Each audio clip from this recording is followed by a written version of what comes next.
अस्सलाम वालेकुम। यासीन आपके साथ हाजिर है इस मॉर्निंग ब्रीफिंग में। एन आई ऑन मार्केट आपका चैनल है। आपसे मैं रोज़ाना गुजारिश करता हूँ कि इसको लाइक करें, शेयर करें और इसको सब्सक्राइब करें विद बेल आइकन। कोशिश ये रहती है कि मुख्तसर करूँ, लेकिन अक्सर मेरी जो बातें हैं आपके साथ वो तवालत इख्तियार कर जाती हैं, तवील हो जाती हैं, तो उसके लिए मैं माजरत ख्वाह हूँ। लेकिन मेरी कोशिश ये होती है कि जो इम्पॉर्टेंट इवेंट्स मार्केट में चल रहे हैं वो आपके साथ डिस्कस किए जाएं। अच्छा, कल के हवाले से अगर हम बात करें, कल आने वाला दिन यानी कल थर्सडे हो जाएगा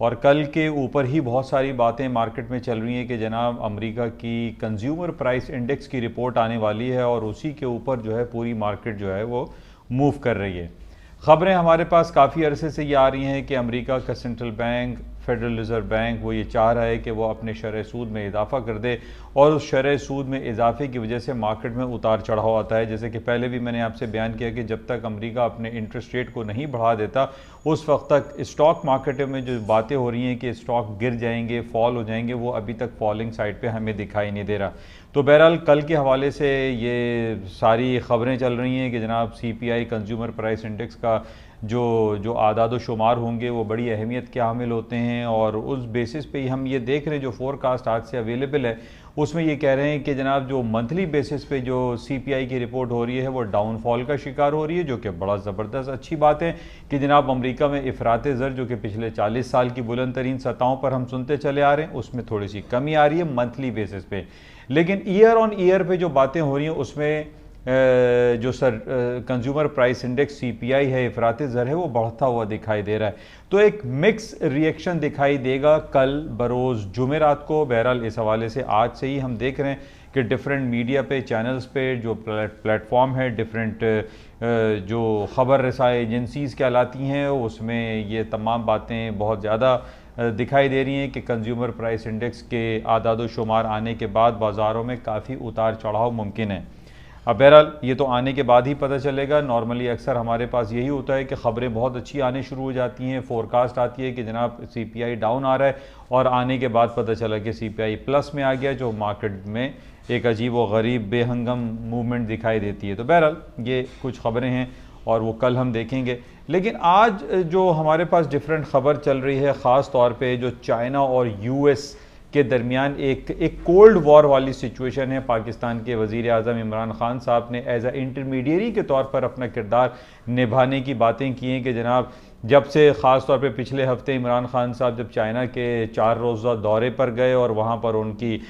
व्लादिमीर पुतिन रशियन प्रेसिडेंट से भी मुलाकात हुई और अमेरिका की तमाम जो दूरबीनें थीं वो इमरान खान के ऊपर लगी हुई थी कि जनाब इमरान खान साहब चाइना और रूस के चक्कर में क्यों लगे हुए हैं, आप तो हमारे स्ट्रेटेजिक पार्टनर हैं। और इससे पहले भी काफ़ी जो है वो बातें होती रहीं इस हवाले से कि पाकिस्तान का झुकाव जो है वो चाइना की तरफ क्यों हो रहा है। बहरहाल जब इमरान खान साहब चले गए तो अमेरिका ये बहुत ज़्यादा क्लेम कर रहा है कि हमारे स्ट्रेटेजिक पार्टनर हैं, लेकिन सवाल यहाँ पर यह पैदा होता है कि 1 साल से ज़्यादा का वक्त हो चुका है सदर मिस्टर जो बाइडन को प्रेसिडेंट और वाइट हाउस में बैठे हुए, लेकिन आज तक एक दिन भी उन्होंने इमरान खान साहब को एक कर्टेसी थैंक यू कॉल या एक मुलाकाती जो बातें होती हैं वो टेलीफोन कॉल अभी तक उन्होंने नहीं की।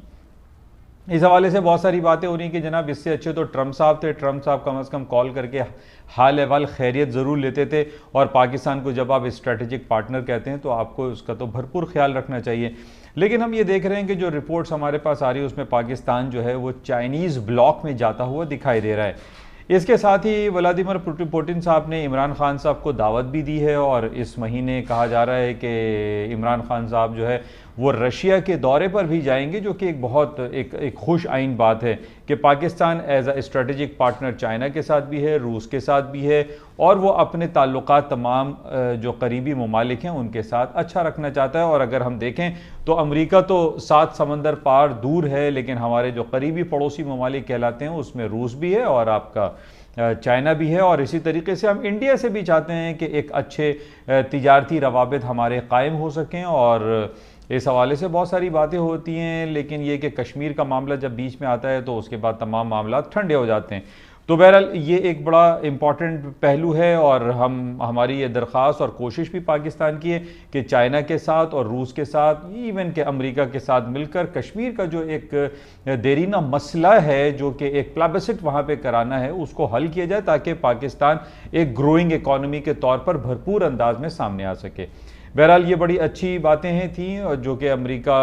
जो कि चाइना के साथ इमरान खान की हुई और अब रूस के साथ होगी। That's very good. अच्छा, इसके साथ जो हम देख रहे हैं सिलसिला यूक्रेन के हवाले से, Ukraine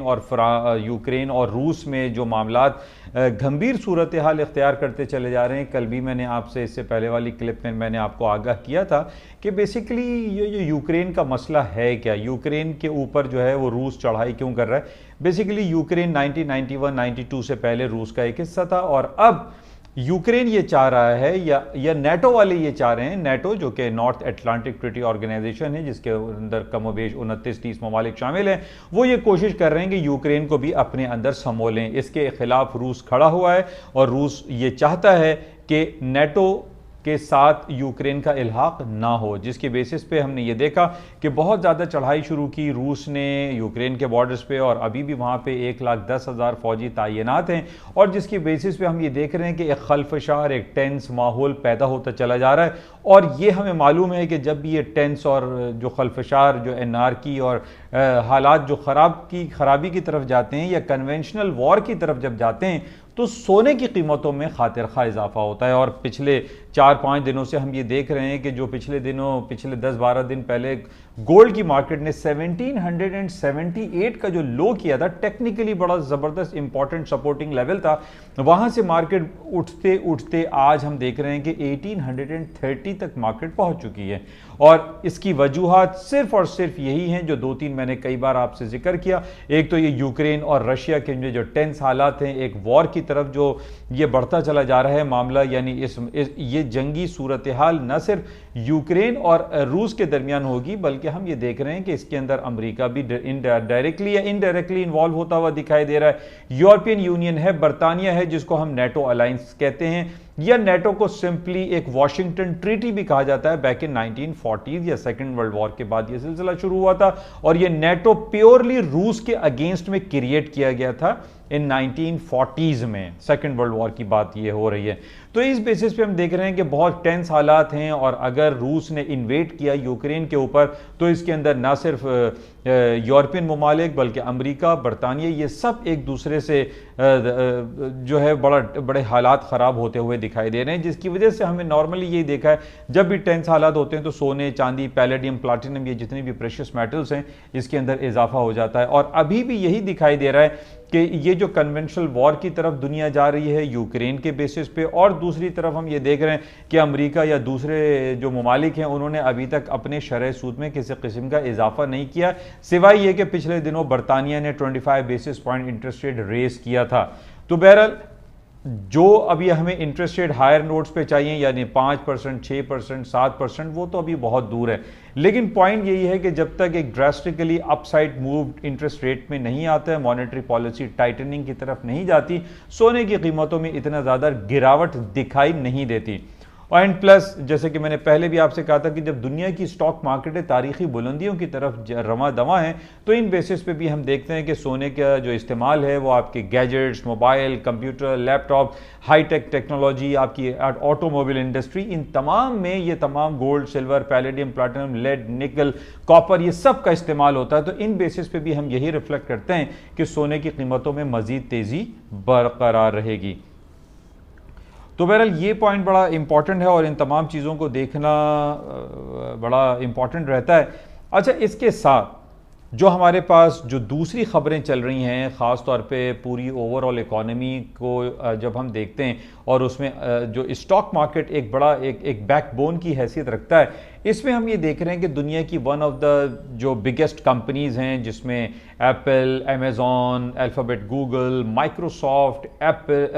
Intel, IBM, Netflix, Facebook, ये तमाम कंपनीज़ का जब हम जायज़ा लेते हैं तो आजकल बहुत ज़्यादा चर्चा हमें जो इन तमाम कंपनीज़ में दिखाई दे रहा है वो है माइक्रोसॉफ्ट। माइक्रोसॉफ्ट दो हवालों से बहुत ज़्यादा आगे बढ़ती हुई दिखाई दे रही है। पिछले 2-4 महीने पहले आपने देखा था, बल्कि साल भर पहले माइक्रोसॉफ्ट ने एक अवार्ड विन कर लिया था पेंटागन की जानिब से, जो क्लाउड कंप्यूटिंग के हवाले से था, जो कि $10 बिलियन का कॉन्ट्रैक्ट असाइन हो गया था माइक्रोसॉफ्ट का क्लाउड कंप्यूटिंग के हवाले से। फिर 3-4 दिनों से हमारे पास खबर चल रही है कि माइक्रोसॉफ्ट एक बहुत बड़ी गेमिंग कंपनी है एक्टिविजन ब्लिजर्ड, वो खरीदने के सिलसिले में काफ़ी आगे बढ़ता चला जा रहा है और उसने $68 बिलियन की ऑफर लगाई हुई है एंड $95 पर शेयर के हिसाब से माइक्रोसॉफ्ट ने ऑफर दी है एक्टिविजन ब्लिजर्ड को कि वो इसको खरीद लेगा। बहरहाल रेगुलेटर्स की तरफ से ये मामला अभी पेंडिंग का शिकार हैं, लेकिन ये पॉइंट समझने के लिए इसलिए ज़रूरी है कि ये जो माइक्रोसॉफ्ट डिफरेंट बड़ी बड़ी कंपनीज को परचेज करता चला जा रहा है, ये एक पॉजिटिव इंडिकेशन है। इसी तरीके से आज हमारे पास जो खबर चल रही है कि जनाब मेटावर्स के हवाले से जो एक गेमिंग इंडस्ट्री का रेवोल्यूशन आने वाला है, माइक्रोसॉफ्ट उसमें बहुत अहम किरदार अदा कर रहा है। That is very important. और इसके साथ जो गेमिंग इंडस्ट्री एंड जो दूसरी पॉइंट मेरे सामने आपके पास था टू बाय, जी, माइक्रोसॉफ्ट एक और कंपनी खरीदने के लिए जा रहा है, मेंडिएंट के नाम से है, जो कि cyber security research and incident restore के हवाले से है और ये भी $1 बिलियन का प्रोजेक्ट है जो कि माइक्रोसॉफ्ट परचेज करने जा रहा है। कंपनी का नाम है मेंडिएंट कंपनी। तो दैट्स वेरी इंपॉर्टेंट कि अगर ये जितनी भी हमारे साइबर क्राइम और साइबर सिक्योरिटी के हवाले से जो बातें हम करते रहते हैं, तो ये दो जो असाइनमेंट है, दो जो प्रोजेक्ट्स हैं, एक गेमिंग इंडस्ट्री एंड सेकेंडली जो साइबर सिक्योरिटी के हवाले से माइक्रोसॉफ्ट ये तमाम कंपनी को एक्वायर कर लेगा, it's a very positive indication. और इन इंडिकेशंस के बाद हम ये कह सकते हैं कि माइक्रोसॉफ्ट, एप्पल, अमेजॉन, गूगल, ये तमाम कंपनी को बीट करने जा रहा है। इवन के फेसबुक है, नेटफ्लिक्स है, इनसे बहुत आगे निकलता हुआ दिखाई दे रहा है माइक्रोसॉफ्ट। बहरहाल इन तमाम कंपनीज में नंबर 1 हमारे सामने मौजूद है कि एप्पल, जो कि दुनिया की one of the richest and largest company बन चुकी है, जिसका मार्केट वैल्यू $3 ट्रिलियन हो चुका है। तो अब उन्हीं की लाइंस पर ये माइक्रोसॉफ्ट है और दूसरी आपके अल्फाबेट, गूगल है। ये वो एक जायंट कंपनीज बन चुकी है जो कि अराउंड आप समझ लीजिए कि $25 ट्रिलियन पूरी दुनिया का मार्केट वैल्यू इनके साथ मौजूद है और ये कुछ भी कर सकते हैं। और पिछले दिनों हमारे पास ये भी खबर थी कि जनाब जिस तरीके से अमेजॉन आगे बढ़ता चला जा रहा है और अमेजॉन प्राइम जिस तरीके से अपने सब्सक्राइबर को बढ़ाता चला जा रहा है, वो नेटफ्लिक्स को भी बीट कर देगा। इस वक्त नेटफ्लिक्स के कमोबेश 2,22 लाख सब्सक्राइबर हैं और जो अमेजॉन प्राइम है वो भी तकरीबन 2 करोड़ के करीब उनके सब्सक्राइबर हो चुके हैं, जो कि पिछले साल 1 करोड़ था। तो बड़ी तेजी से इसने जंप लगाई है। तो बहरहाल ये जो जायंट कंपनीज हैं, चाहे वो अमेजॉन है, एप्पल है, अल्फाबेट, गूगल है, माइक्रोसॉफ्ट हैं, ये दुनिया को हिला देने वाली कंपनीज हैं और इनकी खबरों को हमें बगौर जायजा लेना चाहिए। और इन्हीं बेसिस पे मैं आपको ये रिफ्लेक्ट कर रहा हूं, जो कल हमारे पास जब ये खबर आई थी कि जनाब Microsoft cyber security and research के हवाले से मेंडिएंट कंपनी को एक्वायर करने में दिलचस्पी ले रहा है, स्टॉक मार्केटों में तेजी का रुझान वापस आया। और इन्हीं बेसिस पे पिछले हफ्ते भी हमने देखा कि जब गेमिंग इंडस्ट्री की माइक्रोसॉफ्ट ने बात की कि एक्टिविजन ब्लिजर्ड वो खरीद लेगा, जो कि मेटावर्स का के हवाले से ये गेमिंग इंडस्ट्री अब बहुत ज्यादा ग्रो करती चली जा रही है, तो इन बेसिस पे भी एक जो पॉजिटिव सेंटिमेंट्स क्रिएट हो रहे हैं, दैट्स टू गुड। और इन बेसिस पे मैं ये कह सकता हूं कि आइंदा मार्केटों में मजीद तेजी दिखाई देती है। एंड प्लस जो कल हमारे पास जुमेरात को कंज्यूमर प्राइस इंडेक्स की जो रिपोर्ट है, जो कि कहा जा रहा है कि जो मंथली बेसिस पे वो डिक्लाइन कर रहा है, इट विल प्रोजेक्ट के मार्केटें और अपर साइड पे चली जाएंगी। बहरहाल डेली बेसिस पे ये जो न्यूज़ हैं, जो खबरें हैं, जो बातें हैं, जब हम इनको चेक करते हैं और इनका एनालाइज करते हैं, तो हमें यही दिखाई देता है कि मार्केट में ओवरऑल पॉजिटिव सेंटीमेंट्स ही पाए जाते हैं।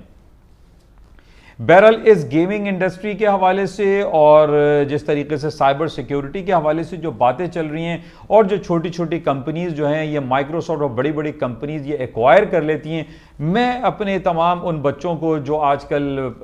यूनिवर्सिटीज़ में हैं, कॉलेजेस में हैं, जो कि कंप्यूटर साइंस में हैं और जो अपनी स्टडीज़ कर रहे हैं, उनको मैं सिर्फ ये सलाह ज़रूर दूंगा कि ये मेटावर्स के हवाले से वो बहुत ज़्यादा उसको कॉन्सेंट्रेट करें। आइंदा आने वाले जो दिन हैं वो मेटावर्स की तरफ जा रहे हैं। जिस तरीके से फेसबुक की जो मदर कंपनी, जो parent company that is Meta, वो अब यही हो रहा है कि आपके फिजिकल अपीयरेंस की ज़रूरत नहीं, बल्कि आप चाहे दुनिया के किसी भी हिस्से में बैठे हुए हों, वो आप कहीं पर भी बोर्ड ऑफ डायरेक्टर्स की मीटिंग के तौर पर आप एक जगह बैठ सकते हैं। That all will be as a metaverse, जो कि मेटा के तौर पर कंसिडर किया जाएगा। तो मैं तमाम बच्चों को यही कहूँगा कि वो इस पर ज़्यादा कॉन्सेंट्रेट करें और अपनी जो स्टडीज़ हैं उसका जो दायरा है उसको फोकस करें कि मेटावर्स में क्या हो रहा है, गेमिंग इंडस्ट्री में क्या हो रहा है और साइबर सिक्योरिटी के हवाले से पूरी दुनिया किस तरफ जा रही है।